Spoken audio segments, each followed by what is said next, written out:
Hey folks, this is Vent with Dad's Gaming Addiction, and today we're going to revisit Startup Company.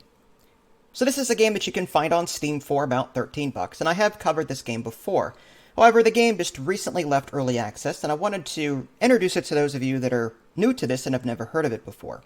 So what is Startup Company all about? Well, you start off with just yourself, just this one lonesome employee, and you'll be able to choose a role for yourself. You could be, say, a manager, or you can go into development, or whatever.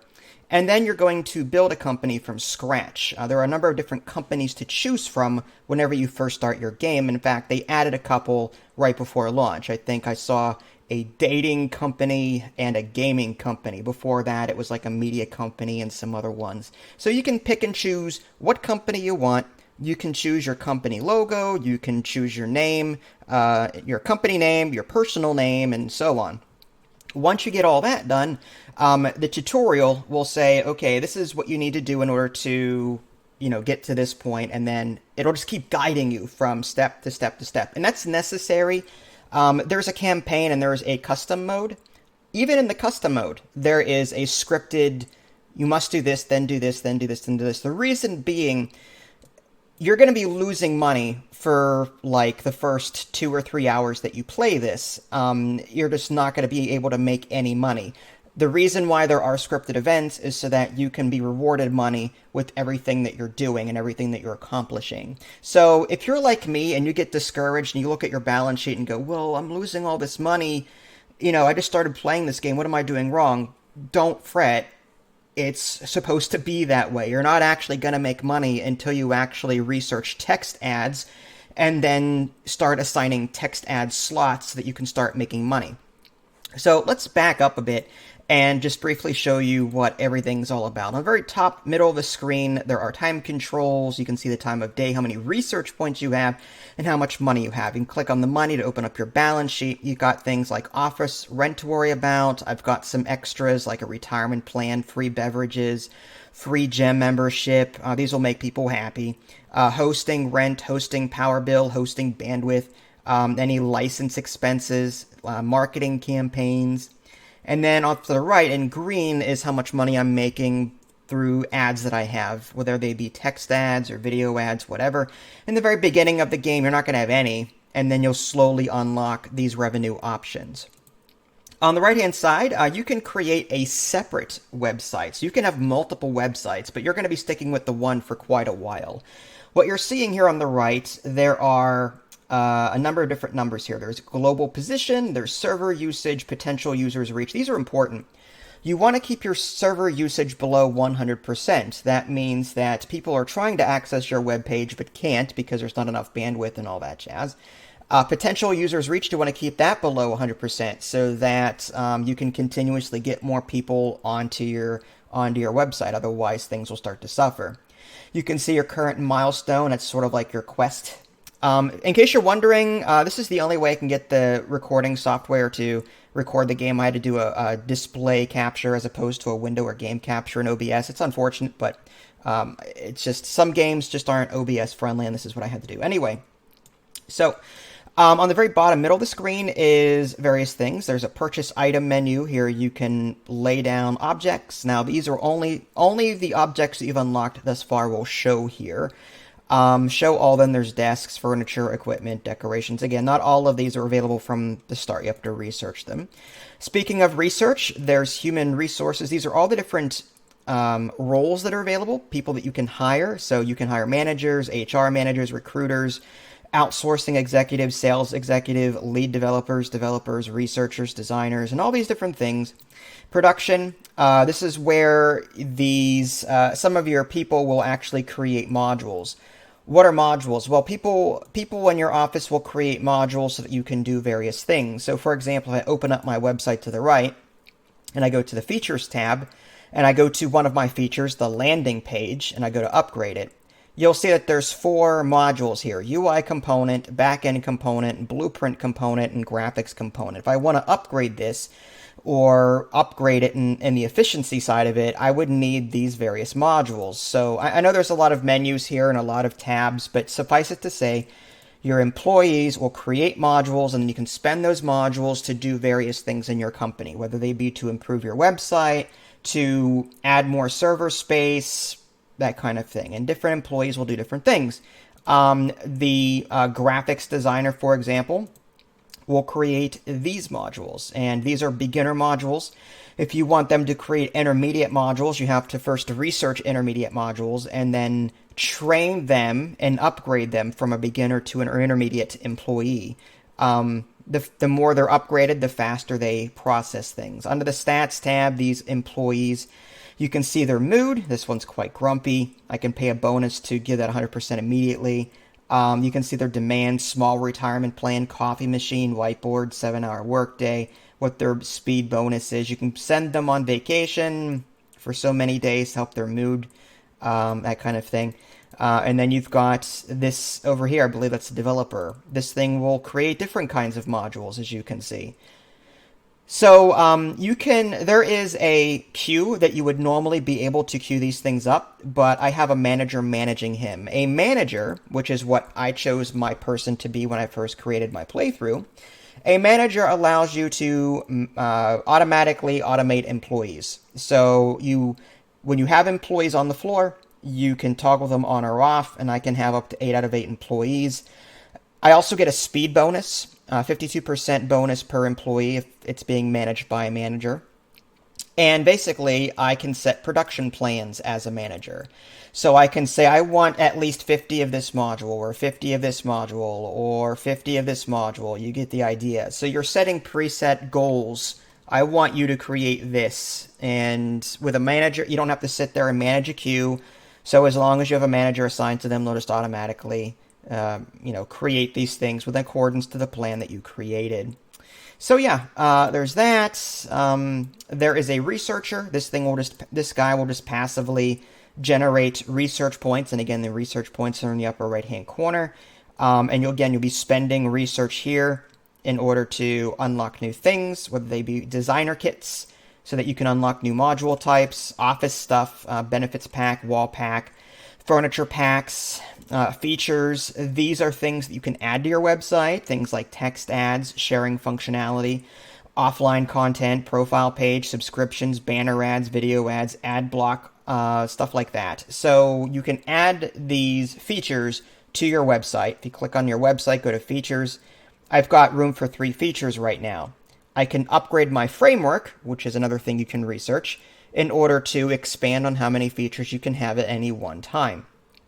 There's a lot to this. A lot of things intertwine, and I think a lot of the difficulty here is going to be the learning curve, getting a handle on what leads into what leads into what.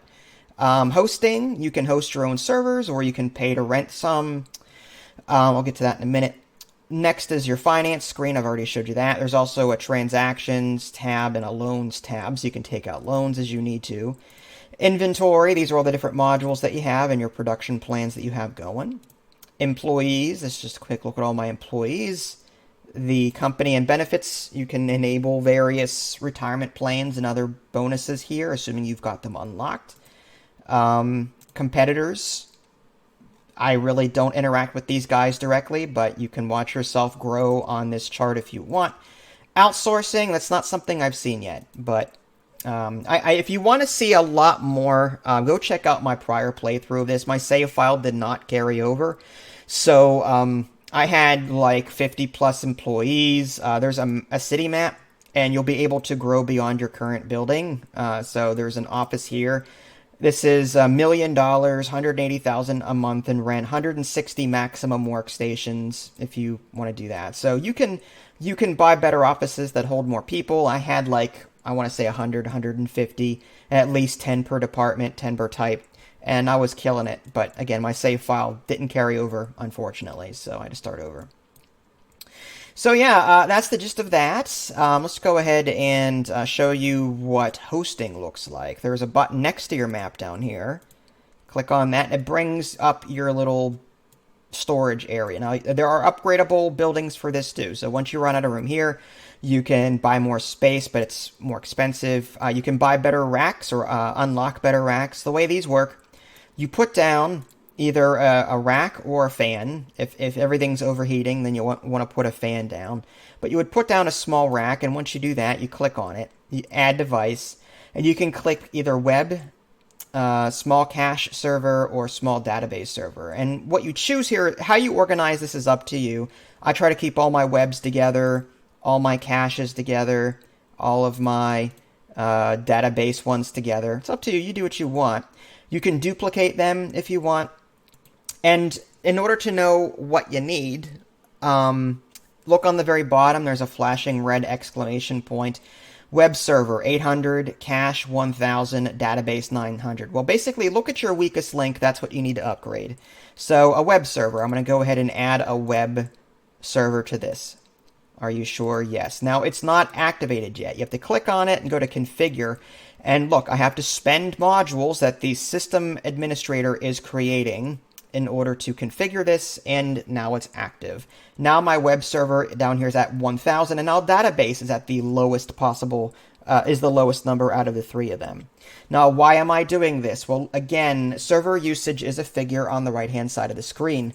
If that goes over 100%, then no one can really access my page all that well. So you want to make sure that this stays below 100% if you can. Under features, if you click on a website under features, again, you've got a list of all your different features here. You can upgrade them. Upgrading features will allow you to hold more potential users. Right now, I've got 40% users reached. Let's see if I can upgrade this. I'm going to go ahead and upgrade this to level 24. And now my potential users reached is 39%. So again, you want to keep that away from 100%. So if you upgrade these features, you can hold more people. Bottom line. You can also increase the efficiency. Hosting is, you can either rent a server, or you can do what I did and create a hosting building, which is what I just showed you, and you can add things to it. And you can see what your peak CU, let's go ahead and reset that. And let's just hit play so we can see what the peak CU is. That's the number. Oh, see, we're over a little bit there. See how it said 15,000? And we've got an employee who needs a deal. There we go. All right, so let's go back and see if we can upgrade this further. We need to upgrade our database. We'll add device. You can buy better racks. You can even buy cooling fan racks. There's different things that you can put into these slots, but you have to upgrade them first. We'll configure that. All right, so now how about another web server? Sure, yes. Configure. All right, now the cache needs upgraded.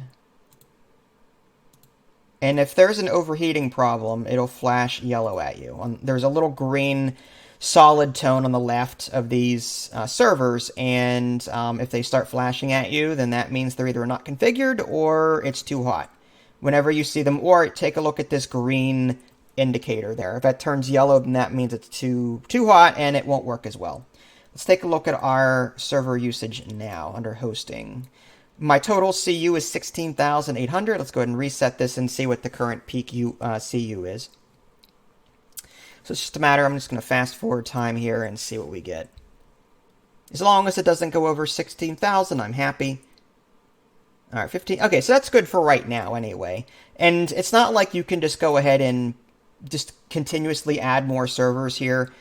You could, but you're going to go bankrupt doing it. They cost maintenance. But again, if you just need a little boost without having to worry about building buildings here, or servers, you can again rent them down here under Fast Cloud's Mini Cloud Server or Fast Cloud's Pro Cloud Server and so on. You just add an instance of it, and that will also change the server usage. Marketing is where you go to bring new people in. You can create email campaigns, you can target genders, ages, different things like that. And this will increase the amount of money coming in, and that way your potential users reached will go more toward 100%. Ventureship, basically you'll get offers from investors from one point or another. They will say, oh, I want shares in your company. I'll give you, say, $100,000 or whatever to give you some money, but I get part of your stock. And you can buy them back out again if you want. Like this Johnson, I need $9.7 million in order to buy them out. Support, if I had any support tickets, they'd be here. I don't have a support team yet. I didn't get that far in this particular playthrough. But like I said, I do have another playthrough that goes through more stuff than this one does. And that is the gist of Startup Company. It's very grindy. It's all about creating modules. You're going to want managers to help you manage everything. Or if you don't want a manager, fine. You'll just have to sit there and queue things up manually and keep an eye on inventory and that, so you're not concentrating on any one. Some modules feed into other modules, so you got to think, okay, well, I need these A parts, but these A parts also feed into these B parts, which I need to create. So maybe I should create 2 A parts, one for the one and then one for the upgrade to the B part. You know what I mean? So it's like, if you're not going to use a manager, you've got to think, okay, I need to queue up 2 of these so that they can be split up appropriately across the board. You know what I mean? So there's that. It's up to you on how you want to run it. It's your game. So that is Startup Company. It's really cool. I like it. It's a time waster, though, and I recommend, if you're going to play this, play it in windowed mode, watch Netflix, or do something else, because, like I said, you're going to be doing some waiting. A lot of it is, setting things up, waiting for modules to be completed, and then whenever you're ready, you can take some action. There are some things I didn't get into. For example, to create those text ads, you would click on your salesman there, go to contracts, and you can see under contracts what your current contract is. Impressions, 1 million contract, or 1 million impressions is what my current deal calls for. So I have to keep my blue bars here on this graph above the orange line. When you start seeing your bars going way above the orange line, that's when you know it's time to stop auto-renewing your current contract and get a new one for a higher impression rate. So again, for example, I've got 1.137 million impressions last day. So if I cancel this impressions for 1 million, I may want to look for an impression that was 1.1 or 1.2, and then you can negotiate, adjust the impressions and the pricing structure from there. And again, there's 3 kinds of ads. There's text, video, and images. And obviously the video ones pay the best, but you also have to spend a lot of research in order to unlock them. So yeah, lots of little things in this game that feed into each other, and again, that's going to be the huge learning curve here. But all in all, it's a really enjoyable game. Again, $13 on Steam or so, should you wish to pick it up for yourself. If you guys haven't already, subscribed to me on Twitch and YouTube. That way you can stay up to date with any new content I'm going to publish. This is Vince. Thanks for watching, and I'll catch you next time.